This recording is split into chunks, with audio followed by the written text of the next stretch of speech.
नमस्कार, अभिजित भारत मधून मी रोशनी लोखंडे आणि आपण बघत आहात ARIPL प्रस्तुत न्यूज वाइब्स। अनिल देशमुख यांचे निकटवर्तीय राष्ट्रवादी काँग्रेस शरदचंद्र पवार पक्षाचे नेते आणि नागपूर जिल्हा परिषदेचे माजी उपाध्यक्ष चंद्रशेखर चिखले यांनी पक्षाच्या सदस्यपदाचा राजीनामा दिला। ते लवकरच भाजपमध्ये प्रवेश करणार असल्याची चर्चा आहे।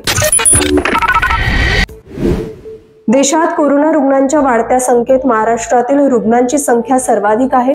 आज राज्याचे आरोग्य मंत्री प्रकाश आंबेडकर यांनी संपूर्ण परिस्थितीचा आढावा घेतला। नागरिकांनी घाबरून जाण्याची गरज नाही, आजारी असलेल्या लोकांना थोडी जास्त काळजी घेण्याची गरज आहे, असे ते म्हणाले आहेत। आज सकाळी वाराणसी लखनौ महामार्गावरील बख्श पोलीस स्टेशन परिसरातील शंभूगंज बाजारात एका खासगी बसचा अपघात झाला। ही बस बदलापूरहून जौनपूरला जात होती। या अपघातात बसमधील 4 जणांचा जागीच मृत्यू झाला तर अनेक जण जखमी झाले। त्यापैकी अनेकांची प्रकृती गंभीर आहे। ट्रम्प प्रशासन जुन्या व्यापार कायद्याचा वापर करून विविध आयातींवर तात्पुरते शुल्क लादण्याची योजना शोधत आहे। प्रस्तावित पावलांमुळे 150 दिवसांसाठी 15% शुल्क लागू केले जाऊ शकते, ज्यामुळे जगभरातील वस्तूंवर परिणाम होण्याची शक्यता आहे।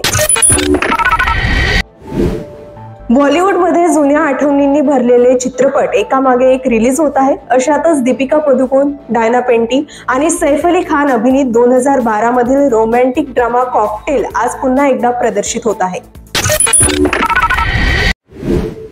राष्ट्रीय विक्रमधारक अविनाश साबळे हा आशियाई ॲथलेटिक्स चॅम्पियनशिपच्या 3000 मीटर स्टीपलचे स्पर्धेत सुवर्ण पदक जिंकणारा 36 वर्षातील पहिला भारतीय खेळाडू ठरला आहे। आशियाई अजिंक्यपद स्पर्धेत हे त्याचे दुसरे पदक आहे। यापूर्वी त्याने 2019 मध्ये रौप्य पदक जिंकले होते। तर आजच्या घडामोडी इथेच संपतात। अशाच बातम्यांसाठी आमच्याशी जोडले रहा आणि बघत रहा अभिजित भारत। अभिजित भारत पहुंचे हर खबर तक।